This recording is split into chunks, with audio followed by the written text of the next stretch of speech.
Lisa Keegan, and have you ever had a burnt bowl and you really can't get it off no matter how much you scrub? Well, today I want to show you my hack to getting this nice and clean and easily, in 2 ingredients. So come watch along today. It's going to take us 2 minutes to get this black mark off my Thermomix bowl. So the first thing I need to do is I need to put into my Thermomix something called citric acid. Now, if you don't have this yet in your cupboard, check it out in the supermarket. It's usually with like the cream of tartar and those sorts of things in the baking section, and it's usually that same brand. Now, I buy it in bulk and then I just put it in a container to take to demonstrations, or this one's actually from my caravan. Now, you use 1 tablespoon at a go. Okay, now I'm just going to guesstimate 1 tablespoon today, and I'm going to put this in. Now, if you don't have citric acid, there are a few alternatives, and I'll talk about them at the end. They are not as powerful, so they take a bit longer and a little bit more elbow grease. But let me just show you the citric acid to start off with. Now, into there as well, and you'll notice I tried to put it on top of my burn. Now, my burn was created by Parmesan cheese and then a risotto on top. And I cooked it on, and then it's been a few days of me actually cooking on top of that to actually now go, I need to get it off. All right, so often I will cook for a few days with it. It's not a build-up you can scratch off easily. So I knew it wasn't actually going to get into my food and affect the food outcome, okay? Now I need 250 grams of water. This is just tap water. And you'll see it's not much. It's only about 1 centimeter in the bottom. And this will work on a TM31, a TM5, or a TM6. Now there's 2 different ways you can do this. If you have a TM6, we're going to use our kettle mode. So we're going to bring up that kettle feature and we're going to spin the dial and let it boil. If you've got a TM31 or a TM5, your instructions are you want to put 5 minutes of aroma, speed, slow stir, okay? The movement actually doesn't matter. That's not what's going to clean it. It's actually going to be the boiling off of this citric acid. Now, I got this idea years and years ago when we first got our TM6 from how people clean kettles. When you've got scale in your kettles, you actually put citric acid in water and you boil it, and it comes clean. You pour it out and you're good to go again. Similarly with our burns and our Thermomix, okay? So same thing. Now, if you don't have citric acid, you can do this with vinegar, all right? It's not as potent. Our vinegars are actually watered down. That's why there's like cleaning vinegar and use, food vinegar. But you can give that a go as well. I have heard tips around using eggshells and lemon and things like that to bring it back shiny. Again, you're looking at that acid being the thing that brings back the shine. Again, they're gonna take more elbow grease, okay? This here, no elbow grease pretty much required. A little bit of rubbing, but nothing. I could not have got that off with elbow grease as it was. It was really stuck, okay? So the spatula is all you need. Now, actually, my favorite spatula for this job, truth be honest, is our TM5 and 31 spatula. They are a bit more rigid, okay? They weren't great for cleaning out a bowl if you're wanting to get the food or the batter out because they're not flexy enough, but they're fantastic for rubbing a mark off the bottom. Today I'm going to try first with my TM6 spatula, which has a bit more flex to it, and then I'll give it a go with my TM5 one. I've got both up the back here. You'll see they're a little different, okay? Now, you can't actually buy the 31 spatulas anymore. Mine has been well loved, but yes, you can see there, this one's got more flex to it. So it just means it's not as rigid on the bottom. It just means a bit more rubbing, okay? So I'm going to show you this. Now, this is nearly done. It's 80 degrees. I can hear it boiling in there. A couple of things to note with citric acid. It's an acid. Don't spill it on the black bits of your Thermomix, okay? Don't get it on the handle. Don't get it on the lid. I've seen Thermomixes over the years that actually have like a grade components to these. It's usually because actually too much, the water, the dishwashing tablets that you use have too much acid component. Typically, citric acid is actually used in a lot of cleaning products. Obviously not in a concentrated form like we're putting it in here, but it is that component that cleans. And too much acid will eat the color out of things. It takes that nice shine out of it. You'll be putting a little bit of oil back on it, okay? If you do have really, really grey, dry-looking, brittle handles, they're not brittle, they just look it, but a little bit of oil, okay? And rub the oil into it is my tip for that, okay? You're getting a lot of tips and hints today. We're just about there. It's at 98 degrees and we will be done. You'll see straight away that the mark is usually there. However, if it's a decent one, you'll see some of the black is now floating on the top. Mine wasn't that much left of it. It was stuck on the bottom. So it may or may not be floating. We'll soon find out. When I say floating, it looks like tea leaves. It looks like tea leaves floating on top of the liquid in there. Okay, so there we go, 100 degrees, so it's about to stop. As I made mention though, TM31, TM5 owners, you can do this. You just have to use your varoma temperature and make sure it gets up to that boiling, okay? It's the boiling that triggers it. Now, if it's a really, really stubborn stain, I have been known, or burn more so, I have been known to actually leave it. walk away and leave it for half an hour and let it actually sit there. Now you can see there, you can still see it visible through the steam. Now all I'm going to do is I'm going to get my TM6 spatula and I'm going to see if I can get this off. There are floating bits you may not be able to see quite yet. There's a bit of steam in there, isn't there?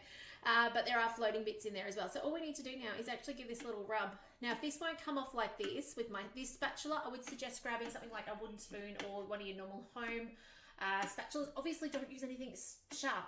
If you go and use your spoon in there, you're going to scratch your bottom of your bowl. Okay, I've seen many of us scratch bottoms over the time. Now it's starting to lift. I am going to swap spatulas. I do love this one. And I'm going to put that in there, and it's actually designed to work on the bottom. So here we go. So now we just get a little rub and a scrub in there, and it's going to come off. Now if you find after the first go this doesn't lift, as I said, leave it soak, and then you can put a little bit more citric acid in there. Okay, so 250 mils is all I put in there. It's not much. It is starting to come off. You can see that lifting off now as I scratch back and forth. Now, a couple of things to note. It is super hot in there. Okay, it is boiling. Do not put your fingers in there to scrub it with a scrubby. Okay, by the way, scrubbies are one of my favorite things. You can get them at kitchenware shops. I think the mix shop used to have them. I don't know if they still do, but they just lift those things off in no time whatsoever. You guys can see the little specks of black on the bottom, can't you?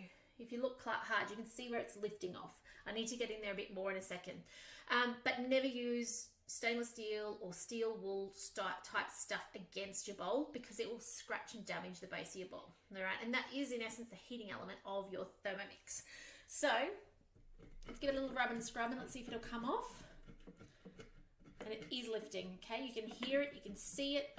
And then I'm going to let this sit because mine is being stubborn. So I'm going to just let it sit and I'm going to come back in about 2 minutes and I'm going to see if that'll continue lifting. But can you see the black shards lifting already in there?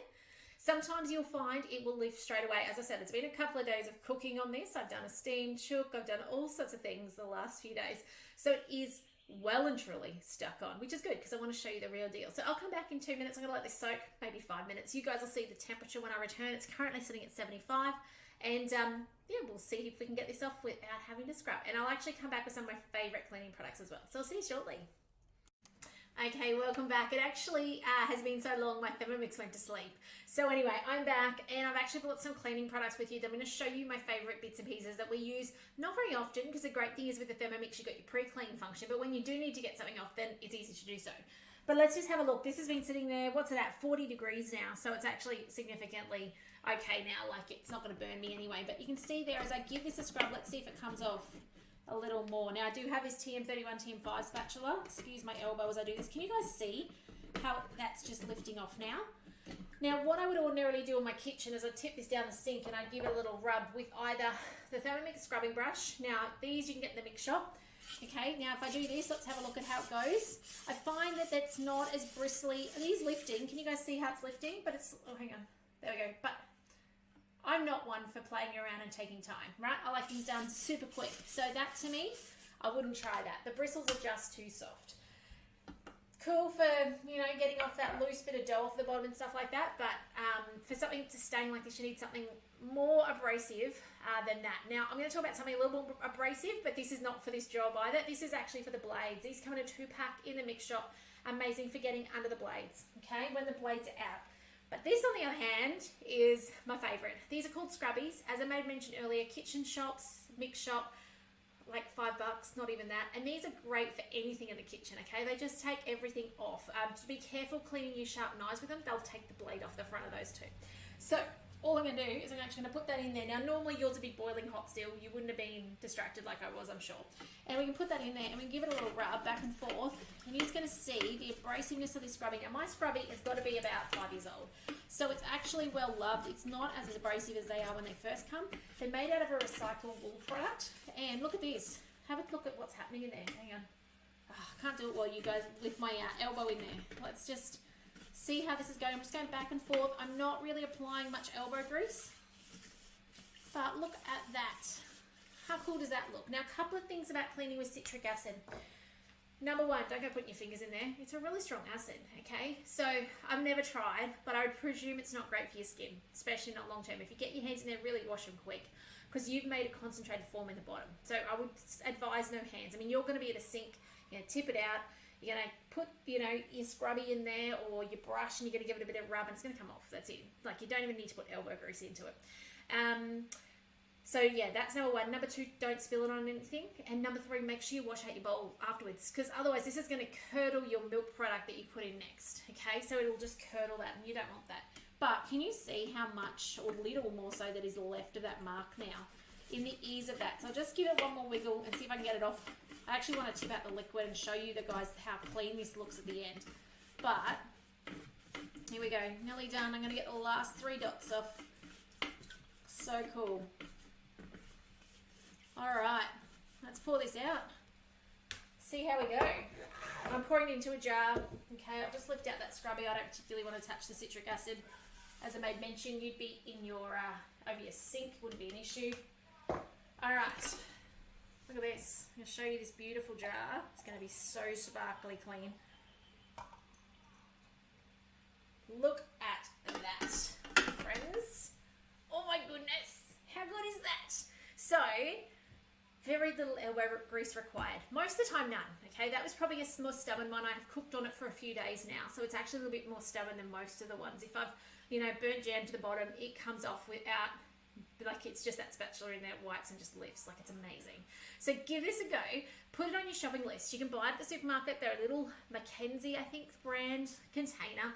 If you like it and you go, wow, this is magic, I love it, like I do, then go to a health food shop, one of your, the health food places that you can buy things in bulk, because citric acid is used as a cleaning product. So you can actually buy them in a big jar, and it's pretty cheap. Okay, it's not expensive. It's better value than buying the little ones. But first, give it a go. See what you think. Okay, this is my magic tricks to cleaning my Thermomix and making it look like new again. So look at that bowl. I know it needs a rinse. Okay, I haven't got a rinse here to do, so I can't do that. I can't just put some water in and go shh and pour it out. But it is amazing. Okay, there are other ones. You can do vinegar. It's not as potent. You'll need more elbow grease. Okay, you can do the eggshell and the lemon. Again, not as strong. Gonna need elbow grease in there. But that is the way when you've got something that is burnt to the bottom, like a crisp, that is how you get it off. So I hope you've enjoyed this video today. Share it with your friends and family who have a Thermomix and need to see how easy it is to keep their bowls sparkly and clean. Okay, I hope you've enjoyed this. Do share it along and like and subscribe if you're enjoying these videos. But otherwise, have a great one. I can't wait to see you in the next video soon. I hope you've been enjoying this series where we've been learning about the parts of our Thermomix and getting more and more out of it. So last week was Butterfly Week. This week is Varoma Week, so I'm excited to share some Varoma recipes with you to help you get the very most out of your Thermomix. But my name's Lisa Keegan. Thanks for hanging with me today, and I can't wait to see you in the next one. Bye for now.